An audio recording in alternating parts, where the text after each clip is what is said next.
Man, what is happening, my YouTube family? Of course, it is your boy B New. I am coming at you on this rainy Thursday. And of course, as always, want to send out positive vibrations and blessings to everybody who could be listening. And you know, we got a lot to talk about as far as the NBA is concerned. I know yesterday I finished up some of the GOAT countdown and got down to number 4, if I'm not mistaken. So I'm gonna probably finish that up on tomorrow.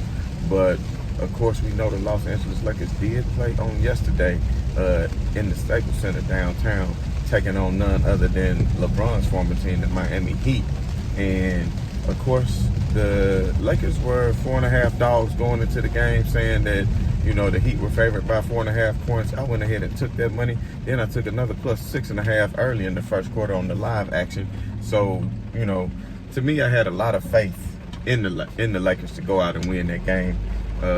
Even though Jimmy Butler did get hurt and then return in the second half, I won't necessarily say that had they had Jimmy Butler, they would have won that game, although he could have contributed.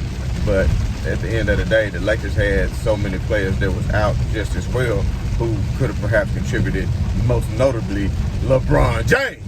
But of course, they were also without Rajon Rondo, as well as Austin Reeves, and of course Trevor Reeves has still not been able to return back to the lineup, which he never has played yet. So, but the most important person that was missing on last night, other than LeBron, of course, I would say would be Rajon Rondo, because without Rajon Rondo, that meant that Russell Westbrook would have to be the majority of the point guard throughout the entire game and be the primary decision maker. But one thing I did like is the other stepped up. The other stepped up, and I've been telling you all, I'm telling y'all, the Lakers, just give them time. Give them time. I understand the Warriors is doing their thing, but listen to me now, believe me later on. You better listen to me right now. You can believe me later on. You know what I'm saying? But I'm telling you, the Lakers are going to be just, it's not even better than how Golden State is hooping right now. They hooping right now because they had continuity. They've been having the same players. They didn't go out and make a lot of new acquisitions. You know, they didn't have to. You know, a lot of the players on the team have gotten better, and they've grown together to play as a unit because they well coached and they are talented. Wiggins is getting better and coming to his own. So is Jordan Poole. So at the end of the day, it's not about the Warriors. Let's talk back about the Lakers. So what I'm trying to tell you, when you have shooters on the Lakers, Wayne Ellington, who is capable of hitting threes, Carmelo, who is capable of hitting threes, Malik Monk, who showed you last night he is more than capable of hitting threes, I think was 7 out of 10, if I am not mistaken. You understand what I'm saying? So the Lakers definitely had the shooters. Westbrook don't need to shoot threes, is what I keep telling y'all. All he has to do is be able to cut to the basket, in which he did last night. Do you understand what I'm saying? And even with LeBron James on the floor, there still is nothing wrong with, if LeBron was to get the double and to give it to Westbrook, let Westbrook slash to the hole. Because he is going to, and he did make a mistake last night, got caught in the air under the basket and gave one up. And he did take an ill-advised 3, which, you know, that's Russell Westbrook. But for the most part, without his play of making the big shots at the end, 2 back-to-back key shots, even after a hero came along, even after Tyler Hero came back down and hit the shot, Westbrook went right back down and answered on the other end. So you got to give mad props to Westbrook for that. You know, they overcame a deficit in the fourth quarter, which was great. That means they showed a lot of resilience. Also, you got Avery Bradley, who I failed to mention, who had a great game. If you look at it combined, the Lakers, those from three-point land, Monk, Bradley, and Ellington was 13 out of 21. They were 13 out of 21 from beyond the arc, which is an outstanding percentage. If you look at it for the game, the Lakers were 18 out of 38 for 47% from beyond the arc. If you can shoot 47% from 3, and especially at a high volume of taking 38 shots, then you're most likely going to win the game every time. And they held their opponents, which you can see the defense is starting to come together as a cohesive unit. Malik Monk, he is playing good defense as well.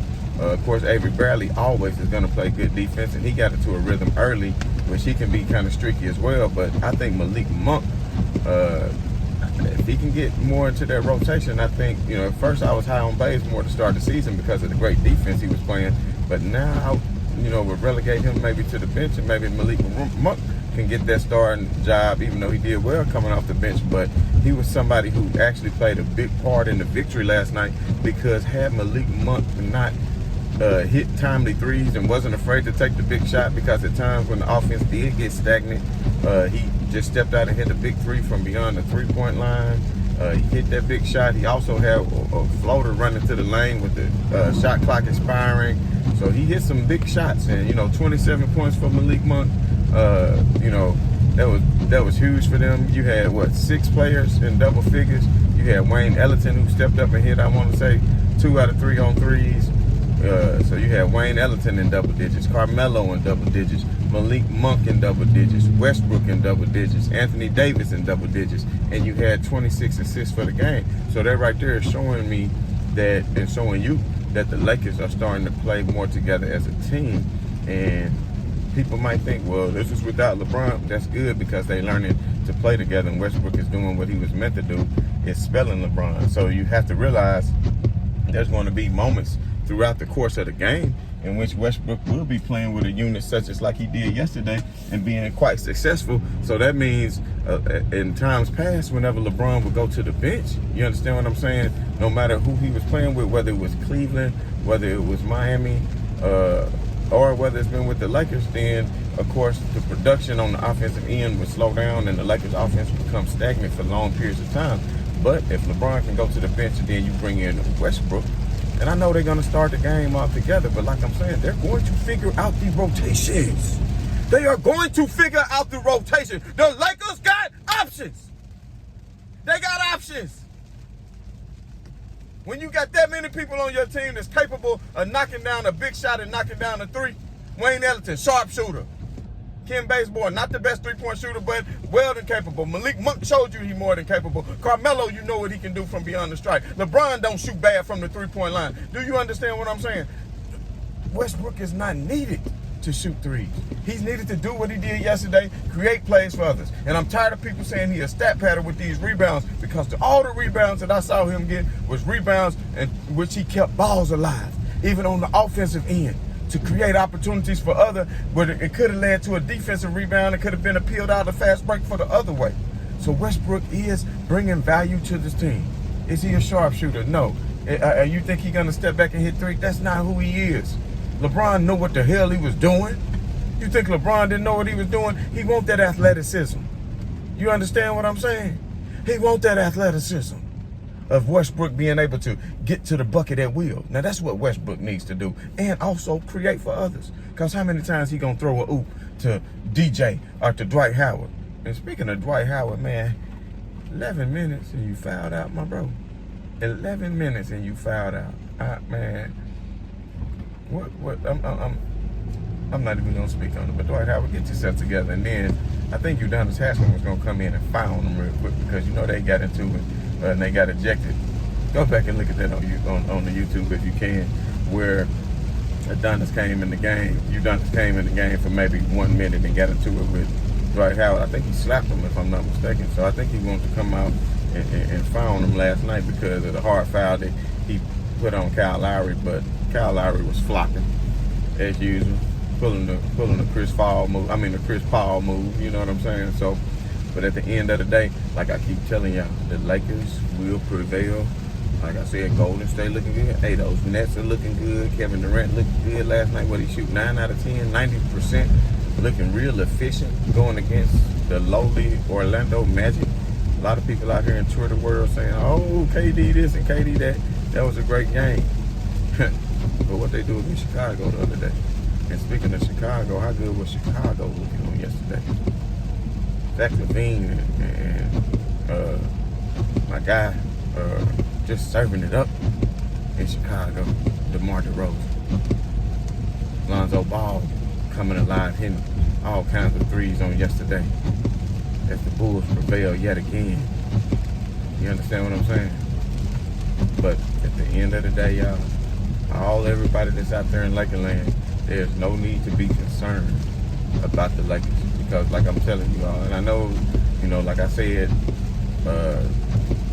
Jimmy Butler was out, but at the end of the day, Miami still is a formidable team, and for the Lakers to go out and get the dub last night, was a good thing considering how they had blown leads before. And this was a different type of game, so instead of blowing the leads, you actually had to scratch and fight and fight back and go home with the victory being down in the fourth quarter. You understand what I'm saying? So this is only giving the Lakers experience. LeBron is going to continue to get his rest and still coach them boys up on the side, because as you can see, he the coach on the side. He was the referee. Even when Bam made that foul and LeBron told him offensive and pointed the other way, man, Bam was so hot and LeBron just kept looking at him telling him it's the other way. Think Bam got hot, but you know, LeBron, yeah, get out of their skin, man. That's what you're supposed to do. You take this shit serious. You understand what I'm saying? Because when you go to work, you take your job serious, and that's what LeBron James would do when he on the court. He take people to work. You understand me? He put you to task. Do you understand me? And that's why this countdown is gonna resume real soon, and we're gonna get down to the nitty gritty. But at the end of the day, you know, I just want to say, man, right on to the real. Much love to the haters. I want to keep sending love and support to everybody out there, man, for Veterans Day. You know what I mean? Happy Veterans Day to everybody. And once again, I'm about. Peace.